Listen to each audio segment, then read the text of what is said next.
Welcome everyone. Welcome to Grassroots and Aspen City Council's regular meeting of April 28th, 2026. Could I get a roll call vote, please? Councillor Benedetti. Here. Councillor Doyle. Here. Councillor Guth. Here. Councillor Rose. Here. Mayor Richards.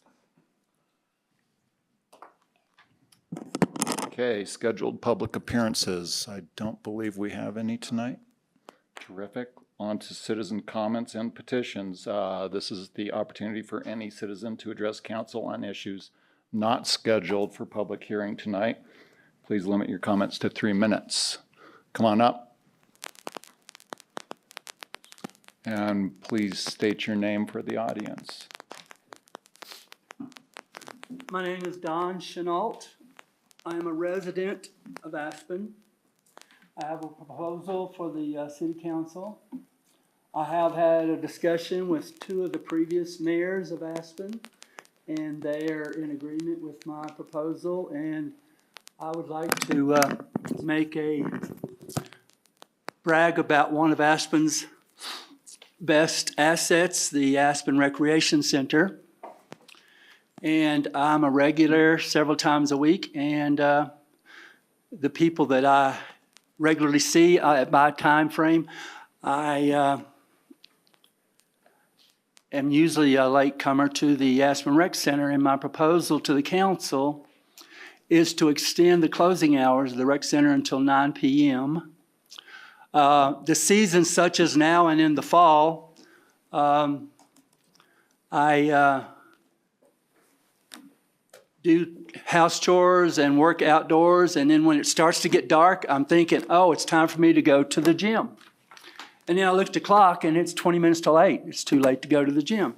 So my body system is kind of geared to the dark time and being there and at the closing time. So my proposal would be to the council to extend the hour of closing for the rec center until 9 p.m. And that has been a previous closing time for the rec center in the past. All right, thanks for your comments. Thank you. Anyone else in the audience? Come on up, Francis.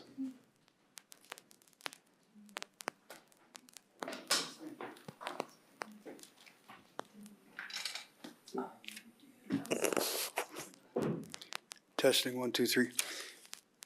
I'm Francis Stuckins, 40-year Aspen resident, Mayor Pro Tem, members of City Council.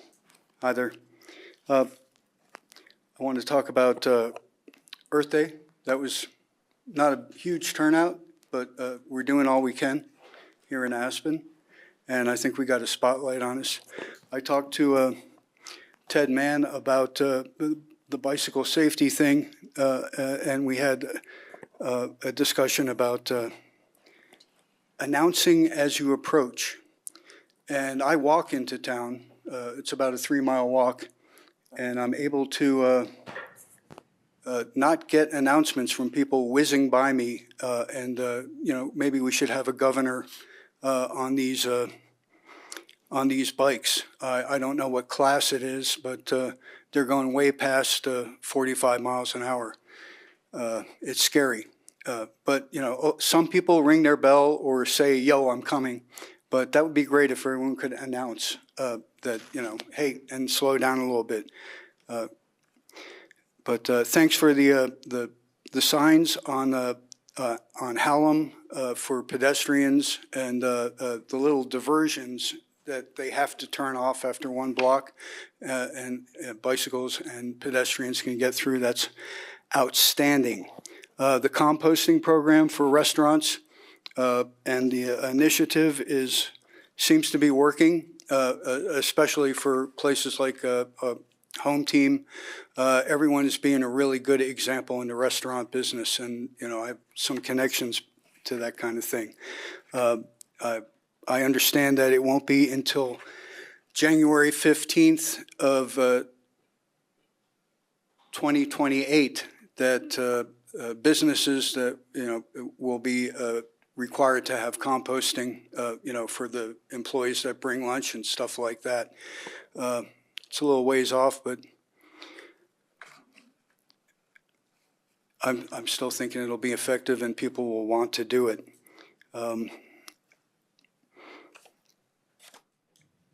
I don't want to waste any more time. I want to do a little recap from last 2 weeks ago when we talked about all the nonprofits that were in town. I operated Green Cuisine since 2011, Green Cuisine Aspen. It's a licensed food and drug business. I use Car2Go, and I was a nonprofit until just last year. We did the community Thanksgiving dinner with Ed and Vardy and the Farm Collective. We did Aspen Film at the Wheeler, 5 Points Film Festival, Huts for Vets, Shining Stars, Pitkin County Senior Services I support, did events for catering for KD&K, where I'm a DJ, and Buddy Program, and the Basalt Marathon.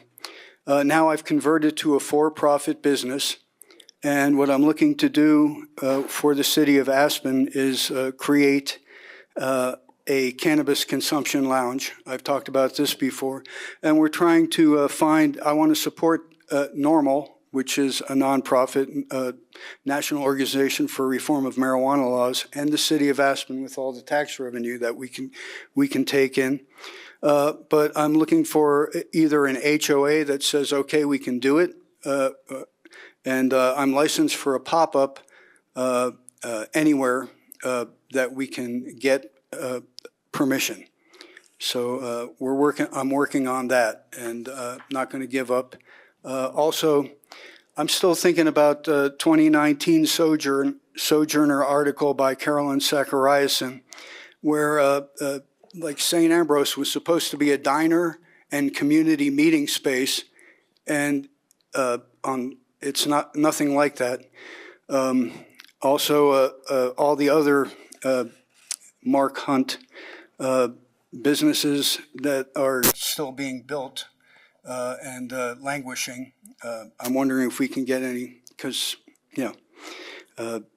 any kind of movement out of the man. The only thing that's been done is St. Ambrose, which is not up to what it's supposed to be, and the bank where the gas station is or was, and that's the only things that are complete.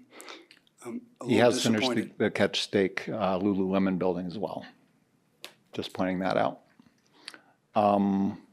Anything else, Francis? I read, Aspen Daily News. Congratulations on garnering 5 awards from the Society of Professional Journalists. I love reading all the columns, Gruder and even Skinner. And I read a story yesterday about, a column yesterday about, by Mick Arlen, about a lot of noise and distraction going on, and it's not good for our mental health, but, that's why I'm proposing a cannabis lounge where we can have community discussions and a little library going on. Right. How's that? Thanks, Francis. Thanks. Appreciate it. Thanks for doing what you do. Thanks. Anyone else in the room? I don't see anybody's hand up online. Would anybody online care to make a comment tonight? Seeing none, I will move on to special orders of the day, council members and mayor's comments.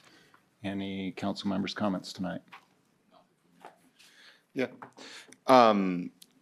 Spoke to some constituents recently, spoke to Pete earlier, just wanted to ask for an information-only memo for what we're doing for the West End this summer specifically. It's late April. It's obviously a neighborhood that we know to suffer differently in the summertime especially, so I just wanted to hear about the police presence and all the safety and traffic congestion, parking, calming measures that we're doing over there.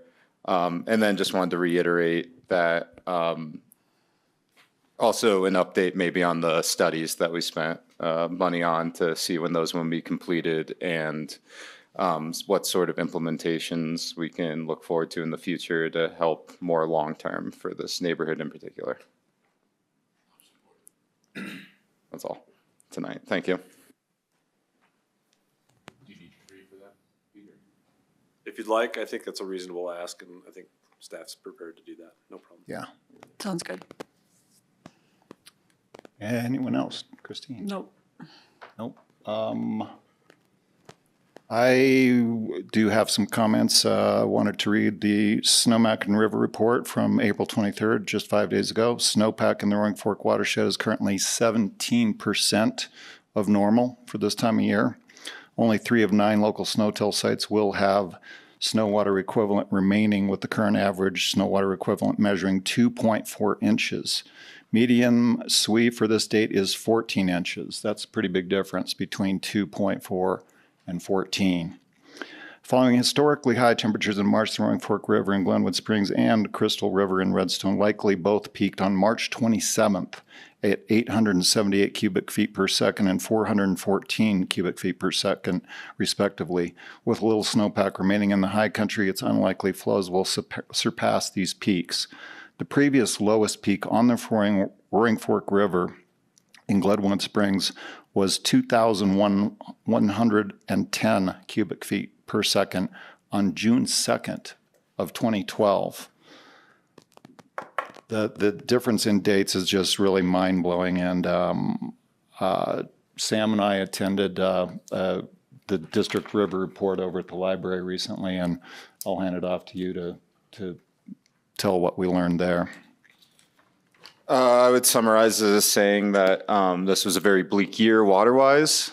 There is some hope with monsoon rains being forecasted later this summer. I learned that multiple bad years in a row is really when you start hitting the panic button. But right now we're in a position where we're just doing what we can with what we have, and very impressed with the River District for the work that they do and how closely they're monitoring everything and the recommendations they give to local municipalities. And again, what we're doing here at the City of Aspen for water preservation and what we continue to work on in that regard. I would just add to that as I've been saying in the last few meetings, the amount of water in Lake Powell and Lake Mead, I believe, are at 24% in Powell and 33% in Mead, and they're not going to go up because of the low stream flows this spring. We are running out of water. Where those reservoirs were built as bank accounts for water storage to use in years of drought, and we've almost run out of those. We're going to be borrowing money from the Flaming Gorge Reservoir, which is going to drop it down to historically low levels. So we're running out of solutions to this problem, and this situation is going to get worse before it gets better. I would like to end this on a high note, though. It pleases me greatly that I can compost my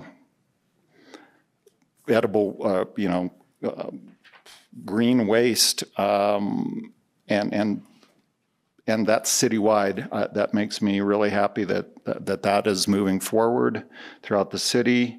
I also saw our city crews working on the ice garden on a Saturday, trying to get that wrapped up before the weather moved in. I was really impressed by that. Grateful for the recent rain and snow. That will definitely help, at least with fire danger. And I'd like to point out what a great Earth Day celebration we had. Due to ACES, city staff, CORE, and several other wilderness workshops, several other organizations were present. But it was, despite it being a very slow time of year, I thought turnout was really good. The speakers at the Wheeler Opera House were fantastic, and I'm looking forward to growing this Earth Day celebration in the years to come. That's it for council comments. Do we have any agenda amendments? We do not. Thanks. City manager's comments. Just 3 quick things for the public. We do have the Kids First new financial aid application period opening up. Applications are due by May 1st. That's for assistance beginning on June 1st. If you already applied or you're going to be new for applying, you must do that by that May 1st deadline, and you can go on to our website to find that information. We also have Air Quality Awareness Week, which begins this week on May 4th through 8th. The Environmental Health and Sustainability Department is partnering with CORE to offer some new incentives this year to try to incentivize folks to switch from gas stovetops to induction stoves, and also to participate in an air quality study for indoor air. You can visit aspencore.org to look into that. And then finally, we have our spring cleanup event that's going to be kicking off on May 4th through the 7th. If folks want to request curbside pickup and hauling of sorted material, they need to reach out before 4 p.m. on Friday, May 1st, and they can call the Streets Department, I believe, for that. That's it. Thanks. Any board reports? Yeah. A Board of Health update. Two things I wrote. No cases of measles in Pickens County, but the U.S. might lose eradication status of measles. 1,714 cases in the U.S. in 2026 so far. There was 2,287 cases in all of 2025. And then the other more local update would be the Healthy Community Fund is up for re-election, if you want to call it that, I guess, this November. It came into existence in 2002 as a fixed amount property tax to use for emergency needs in health and human services organizations. It's been renewed 3 times, and the county commissioners wanted to put it back on the ballot this year because it expires in 2027. And that's all I have. All right, thanks, Sam. I have an APSHA report. We attended the APSHA meeting on April 15th, sorry, and approved several of the regulations, 5 of the regulation updates that we've talked about at this table, including rental requalification limits and allowing workers with less than 4 years of work history into the lottery for housing. So those were all approved. The one that was tabled was the policy around sex offenders while staff and the APSHA lawyer get together and try to clarify some of the questions that are surrounding that policy. The board didn't feel comfortable in approving it that day. So that will be, I think that comes back in June. Thank you. Okay, now we move on to the Building Safety Month proclamation. So, as I understand this, I'm supposed to read this now. Okay. Proclamation from the City of Aspen, Colorado, incorporated in 1881. Whereas the City of Aspen is committed to recognizing that our growth and strength depends on the safety and essential role our homes, buildings, and infrastructure play, both in everyday life and when disasters strike. And whereas our confidence in the resilience of these buildings that make up our community is achieved through the devotion of vigilant guardians, building safety and fire prevention officials, architects, engineers, builders, tradespeople, design professionals, laborers, plumbers, and others in the construction industry who work year-round to ensure the safe construction of buildings. And whereas these guardians are dedicated members of the International Code Council, ICC, a nonprofit that brings together experts in the built environment to create and implement the highest quality codes and standards to protect us in the buildings where we live, learn, work, and play. And whereas these modern building codes and standards include safeguards to protect the public from hazards and natural disasters. And whereas Building Safety Month is sponsored by ICC to remind the public about the critical role of our communities, largely unknown protectors of public safety, our code officials, who assure us of safe, sustainable, and affordable buildings that are essential to our prosperity. And whereas each year, in observance of Building Safety Month, people all over the world are asked to consider the commitment to improve building safety and resilience at home and in the community, and to acknowledge the essential service provided to all of us by building safety and fire prevention departments in protecting lives and property. And now therefore be it proclaimed that the mayor, the city council, and citizens of Aspen do hereby declare May 2026 as Building Safety Month and call upon the people of Aspen to recognize and participate in this special observance. By order of the City Council, this 28th day of April 2026. There we go.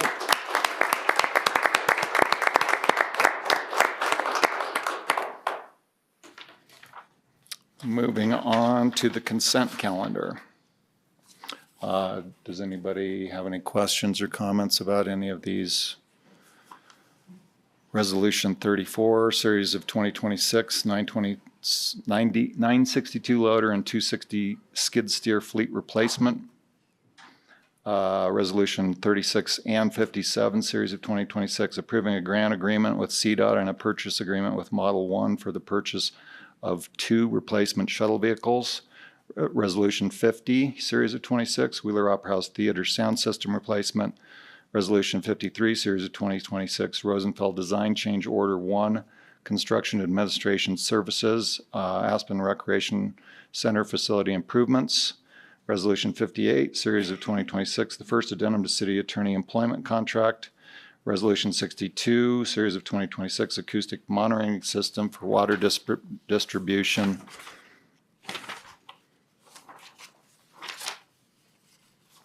And I think that's, oh, here we go. Resolution 63, series of 2026 Main Street Inlet and Pedestrian Improvements Design, and the draft minutes of April 14th. I'll make a motion to approve the consent calendar. Second. So moved. Okay, let's vote on the consent calendar. Counselor Benedetti? Does anyone have any comments? Okay. Any comments? No. Great. Yes. Counselor Guth? Yes. Counselor Rose? Yes. Mayor Pro Tem Doyle? Yes. Okay. Notice of call-up. I don't believe we have any call-ups. That leads us to the first reading of ordinances. Ordinance 10, series of 2026, changes to Title 15.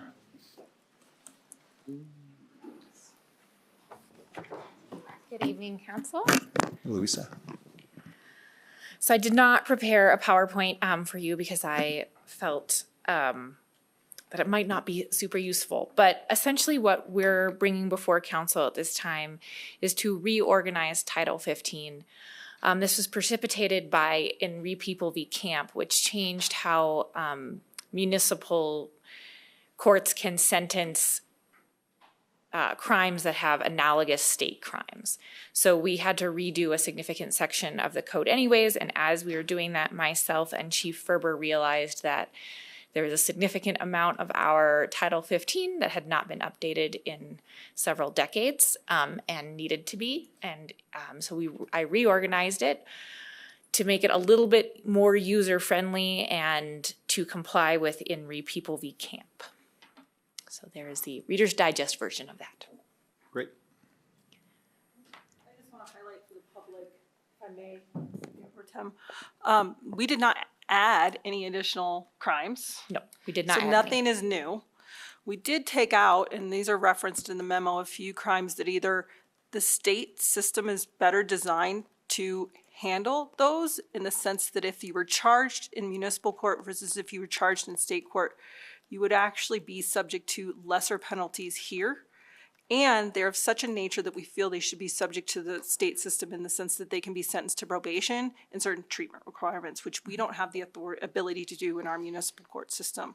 So my understanding, and Louisa is the expert on this, she was a DA for several years, she understands this far better than I do, but that we took those out because we feel that realistically they should be charged in state court where they can be handled appropriately and sentenced appropriately. And so that's really what you're seeing here, but nothing, there are no new crimes. There were some crimes that were removed that have similar statutes that address that conduct in the state code.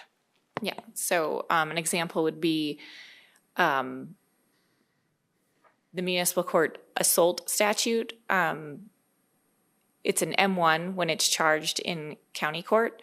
It would be a petty offense here. Generally, an assault should not be considered a petty offense. It does require a more serious look, and so that was one of the ones that Chief Ferber and I discussed and removed because we felt that it would be better to go to county court. The same with indecent exposure, which is considered a sex crime. We had a similar code in our code, which was a petty offense, came with a fine, maybe some jail, and no registration requirement, whereas under the state law, there's a registration and an education requirement, and a mandatory probation. So it is considered a sex crime under state code. So those are just some examples. Another one was some of our wildlife endangered species restrictions. Those are class 5 felonies, which are better dealt with by CPW and charged through county court and district court. Bill? Thanks. What about something like DUI? Is that already? We do not charge DUIs in municipal court. Those are all charged in county court. Got it. My question for second reading is, given the drastic reduction in maximum penalty, both from $2,650 down to $300 and 1 year in jail down to 10 days in jail as maximums, is there anything else we can do other than monetary or jail time that would comply with state statute, that could be creative and interesting, that could act as a deterrent and act as a means to demonstrate that we take things seriously?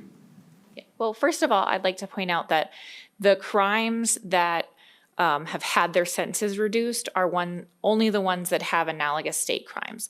So those are already considered petty offenses under state code. All of our other, I would call them crimes of local interest or say violations of municipal code, would still be able to be sentenced under the 2650 and 1 year in jail section.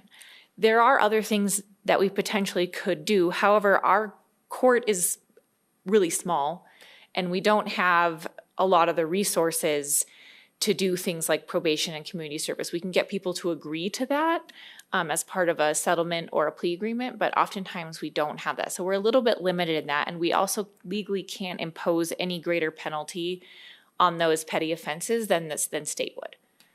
So there are limitations. I understand that, and that's why I'm, and correct me if I'm wrong, but the types of things that come to mind are like, you know, if someone was to do graffiti on a building or something like that, that's probably a petty offense, right? That has an analogous state crime. Actually, there isn't really analogous state crime. That's considered a crime of local importance. And so that one, I believe that we do have a defacing public buildings.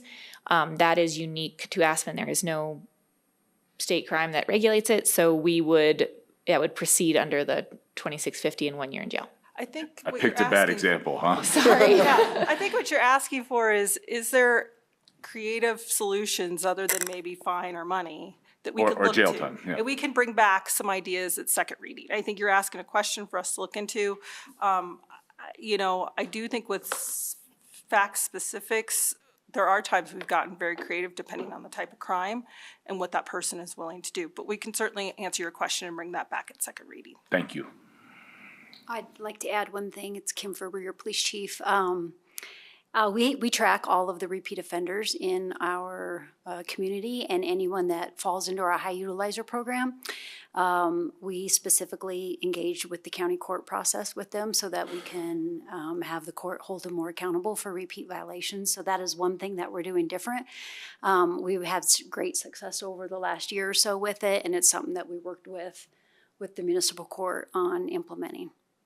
Thank you, and that doesn't go unnoticed by me at all, and I'm glad you came up, and I haven't had an opportunity to share this with you, at least not publicly, but your efforts are not going unnoticed by me or others in the community, and all of these things that you're doing, and I'm sure there's a whole lot more than what you just said, are having a real impact on sort of day-to-day quality of life and people that disturb the peace, and I really appreciate it. Yeah, thank you, I appreciate that.